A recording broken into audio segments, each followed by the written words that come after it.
Praise the Lord. मेरी मसीह भाई बहनों, आप सभी को जय मसीह की। प्रभु यीशु मसीह आपको आशीष दे।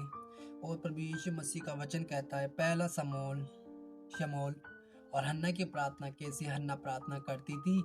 हन्ना ने प्रार्थना को परमेश्वर के सामने कैसे रखा। देखो, हम बाइबल पढ़ते हैं तो उसका वचन में लिखा है हन्ना की प्रार्थना। तब हन्ना ने प्रार्थना करके कहा, मेरा मन यहोवा के कारण मगन है। हालेलुया। हन्ना प्रार्थना करती और कहती थी कि मैं तो यहोवा के मन से, यहोवा का मन मेरे अंदर है तो मैं तो आनंदित हूँ। आज बहुत से लोग जो परमेश्वर के आगे प्रार्थना नहीं करते, आनंदित नहीं रहते, वो आनंद में नहीं रहते, क्योंकि मेरे सींग यहोवा के कारण ऊंचा हुआ है, मेरा मुंह मेरे शत्रु के कारण विरोध खुल गया है, क्योंकि मैं तेरे कोई उद्धार का आनंदित हूँ। यहोवा के तुल्य कोई पवित्र नहीं है, क्योंकि तुझ छोड़ कोई हो नहीं सकता। हमारा परमेश्वर समान कोई चट्टान नहीं है। हन्ना कहती थी कि कोई उसके समान नहीं हो सकता, कोई उसकी चट्टान के समान नहीं सकता। वो मूल्य से मूल्य अदा है, वो पवित्र है, उसके जैसा पवित्र कोई बन नहीं सकता, आज तक हुआ नहीं है।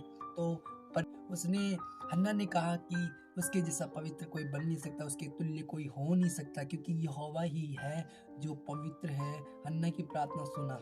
Hallelujah, hallelujah, hallelujah. फूल कर हंगार की ओर बातें मत करो, और अंधेरे की बातें तुम्हारे मुंह से न निकले। यहोवा आज्ञा ज्ञानी ईश्वर है। हन्ना कहती है, परमेश्वर कहता है कि हन्ना ने कहा, फूल कर अंगार की बातें मत करो और अंधेरे की बातें तुम्हारे मुंह से ना निकले। यहोवा की ज्ञानी ईश्वर है। आज बहुत से लोग हैं जो फूल कर अंगार के समान मत बनो। यानी फूल होता है, वो फूल तो सुगंध देता है, पर फूल की सुगड़ जाने और उसका विसल जाना, और तुम अंगारों के समान, परमेश्वर से बातें तुम्हारे मुंह से, अंधेरे की बातें तुम्हारे मुंह से ना निकले। बहुत से लोग हैं जो परमेश्वर के आगे परमेश्वर से प्रार्थना करते हैं, पर मुंह से तो वो अलग अलग बातें कहते हैं, अंधकारी बातें कहते हैं, मुंह से तो वो अलग ही बातें कहते हैं, क्योंकि वचन में लिखा है, तुम्हारे मुंह से कोई बातें ऐसी ना निकले जो परमेश्वर से अलग कर दे। आज बहुत से लोग हैं जो परमेश्वर से ये बातें नहीं खोल देते, मुंह से नहीं खोलते, अन्ना की तरह की। परमेश्वर ने जब एलिया ने कहा, एलिया ने हन्ना को देखा, प्रार्थना कर रही थी, होठ हिल रहे थे, पर वो उस एलिया ने सोचा कि ये तो मंदिरा का सेवन कर रही है, ये तो मंदिरा का सेवन कर रखी है, इसने तो भांग पी रखी है। पर हन्ना ने कहा, मैं तो परमेश्वर से दुआई दे रही हूँ, मेरी प्रार्थना नहीं सुनता।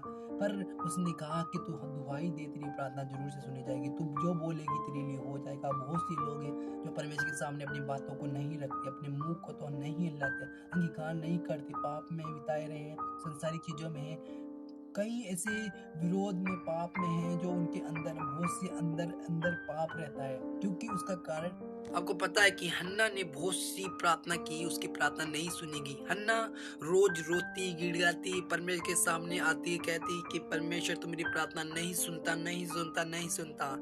पर जब एलिया मिला उस हन्ना को, एलिया ने कहा, तू रोज परमेश्वर के भवन में जा प्रार्थना कर, तेरी प्रार्थना परमेश्वर सुन रहा है, जो तू कहेगी तेरे मुंह से निकल जाएगा, वो हो जाएगा। हन्ना रोज कहती कि मैं ब्लेस यू, मैं ऊंचा हूँ, मेरा परमेश्वर ऊंचा कर चुका है, और हन्ना वैसे ही बन चुकी। और आज बहुत से लाइफ पे आज बहुत से जन है, मसीह लोग हैं, जो अपनी लाइफ में परमेश्वर के आगे परमेश्वर के वचनों को नहीं मानते और अंगीकार नहीं करते कि परमेश्वर ने कहा है, मैं तुझे ऊंचा होने के लिए चुना है, मैंने तुझे अपने लहू से मोल लिया है, तुम चुने हुए वंश हो, तुम चुने हुए राजा हो। आज बहुत से लोग हैं जो अपने आप को राजा नहीं समझते। परमेश्वर कहता है कि मैं तुच्छों को चुनकर ऊंचा बनाता हूँ। ऊंचा क्यों बनाता है? क्योंकि उसने कहा, मैं अपने लहू के कारण तुझे मोल लिया हूँ और मैं तुझे ऊंचा करने के लिए आया हूँ। परमेश्वर इस वचन को आपको जाहिर करता है, आपसे बात करता है, कहता है कि हन्ना की तरह प्रार्थना करो, विश्वास करो कि परमेश्वर हमें ऊंचा करने के लिए चाह रहा है। गॉड ब्लेस यू मेरे वसी भाई बहनों। इस चैनल को लाइक करें, सब्सक्राइब करें और परमेश्वर के वचनों को फैलाएं। God bless you.